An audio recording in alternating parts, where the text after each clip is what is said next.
welcome to this week's episode of The Final Score. I'm your host, Harrington Gardner, alongside Nazim Trammell Wells, Justin Norris, and Roderick McLean.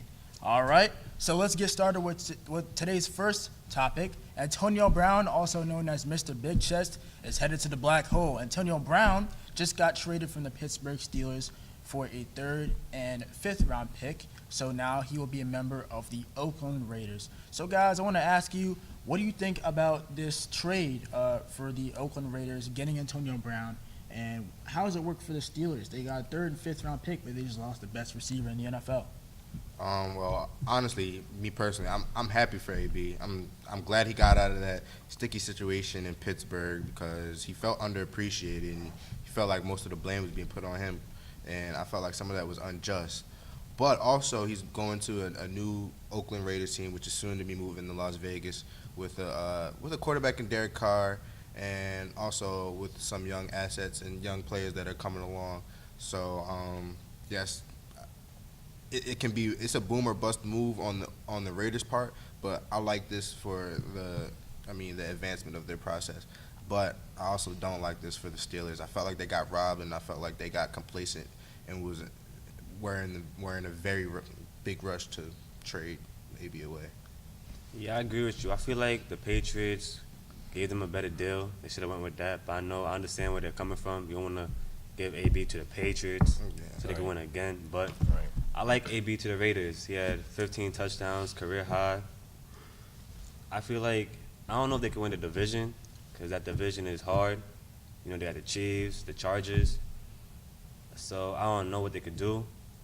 But I feel like the most important player on that team is going to be the quarterback, of course, Derek Carr. But he got to stay healthy. He's injury prone. So I don't know. If he can stay healthy, that team could go a long way. Well, I think we're all in agreement that it seems like Pittsburgh got finessed here. But I just want to say I like this trade for the Raiders as long as he doesn't cause problems in the locker room. Because I like the fact they were able to turn Amari Cooper into 2 first-round picks. And then right after that, you get the best receiver in football for just a third and a fifth round pick. Like, I mean, did he even trade one of their first away? I'm saying. Mm-hmm. I like this for the Oakland Raiders. You guys made some great points. Kevin Colbert, GM of the Steelers, didn't want to trade him to New England because they've had problems beating the Patriots over the past few years. Mm-hmm. And then you said that they gave away that third and fifth round pick. They still got 3 first round picks this season, and now they get Antonio Brown back. So you're adding a playmaking receiver, and you got an opportunity to build through the draft with your 3 first-round picks. So I think that the Raiders, this is a win-win situation. But for the Pittsburgh Steelers, yes, you got rid of all the drama, you got rid of all the frustration involving Le'Veon Bell and Antonio Brown. But I think the biggest thing out of this is that you're losing playmakers. You no longer have Le'Veon Bell who can go out in the slot and can run in between the tackles. You no longer have an Antonio Brown that's arguably the best receiver in the NFL next to Julio Jones and DeAndre Hopkins. You don't have that. So when you don't have that, you're going against teams who are great defensively, like the Ravens. You're going against teams the Cleveland Browns, who are getting up there when it comes to playmaking on both sides of the ball. Those teams are no longer going to fear what you have offensively. Yes, Big Ben is a franchise quarterback for your team, and he is a Hall of Fame guy. But when he gets up there in age, the production just isn't going to be the same. I don't see him throwing for 5,000 yards this season again because I think that Juju is good, but I don't think he's AB.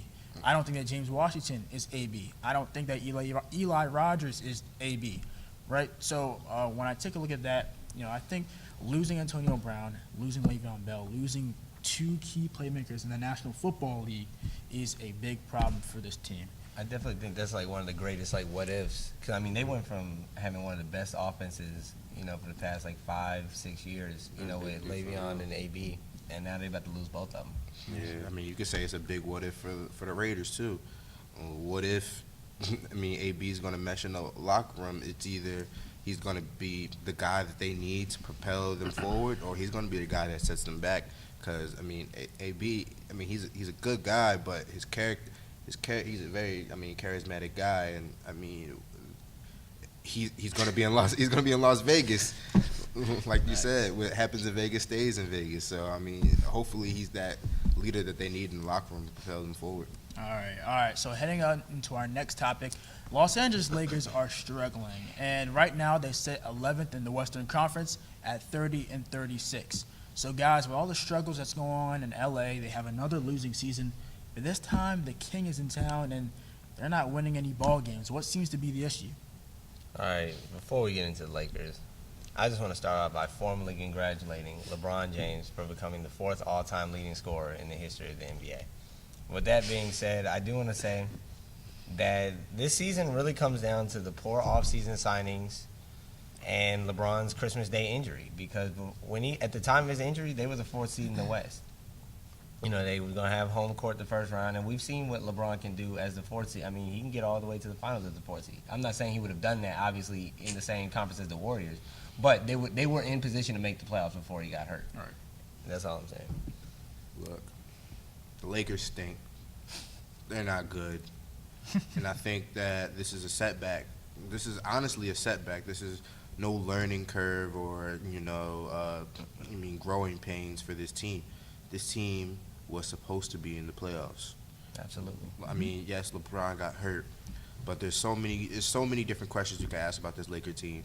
You can talk about how, yes, Brandon Ingram progressed a little bit, on stats-wise, but how is he going to fit with LeBron? Yes, Kyle Kuzma, yes, he progressed with LeBron. I mean, obviously, his game is tailored to play alongside LeBron, but he keeps getting hurt. Lonzo, big giant question mark. I mean, he struggled again for the second year in a row. And he got injured. And he got injured again for the second year in a row. So you really ask yourself, like, what's going on with these young guys? These are high draft picks. Lonzo was number 2. Number 2 overall. Brandon So was Ingram was Ingram. number 2. Yeah. I mean, Kyle Kuzma was a steal, First obviously, rounder, but yeah. still a first rounder. These are high draft picks that you're surrounding LeBron James, and they can't even sneak into the 8th seed or even make a playoff push towards the end. So to me, that's concerning. And yes, they didn't get AD how they wanted, and yes, they threw literally their whole team away to get AD. But at the same time, I think them not making the playoffs also hurts their trade value. I mean, Right. that's that. If the Celtics put together a package, those young kids got together and made a big run in the playoffs. So you know what they're capable of. So I mean, I think that the Lakers. I think it's a setback. They're not good. I know they had injuries, but Justin, I told you before in the beginning, the Lakers were not making the playoffs, and I was true. I was right.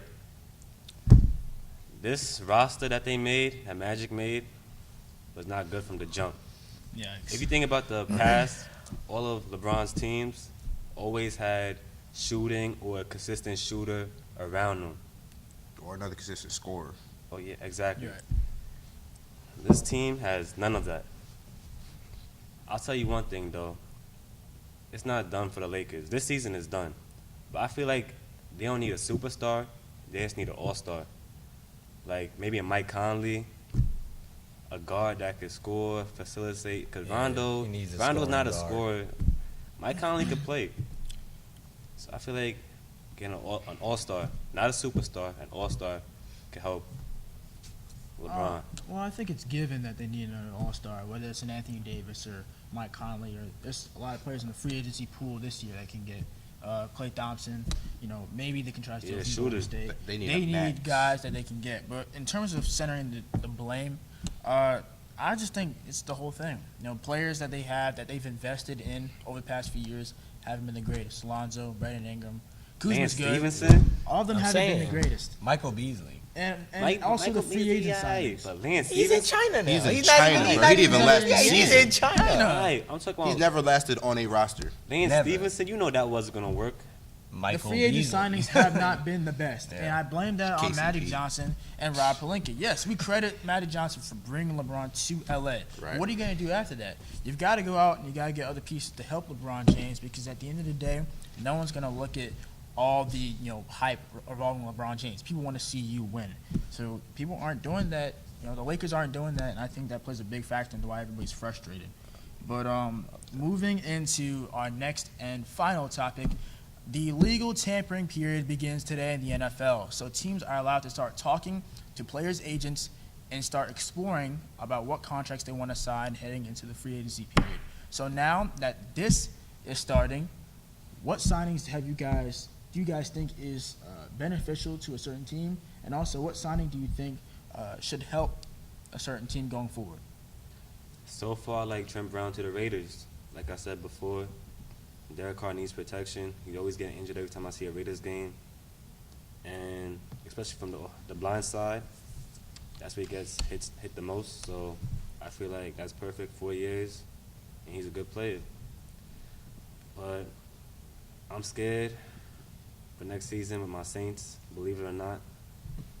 We got to do 3 things this offseason. We need a wide receiver on the other side of Michael Thomas, because you know how he go. You know what Michael Thomas is going to do. He's going to perform. We need another wide receiver. We need a tight end because Ben retired, unfortunately, and he couldn't even play. Stop it. And we need to sign Mark Ingram back. And I feel like we're going to do one of those things with our salary cap. So I feel like the most important thing we need is a tight end, maybe a Jared Cook from the Raiders. But if we can't get a tight end, we could get Golden State from the Eagles. Golden State. My fault. Golden Tate from the Eagles. But I don't want to get rid of Mark Ingram. You know, I think the most impressive, or one of the most impressive signings for me in the legal tampering period is Kawhi Alexander going to the 49ers. The reason why I think this is impressive because we saw last year Reuben Foster was relieved of his playing duties from the 49ers with the allegation that he had. Then he Right. got signed by the Redskins. So now you're getting Kawhi Alexander, who is a guy that can play the inside linebacker position well.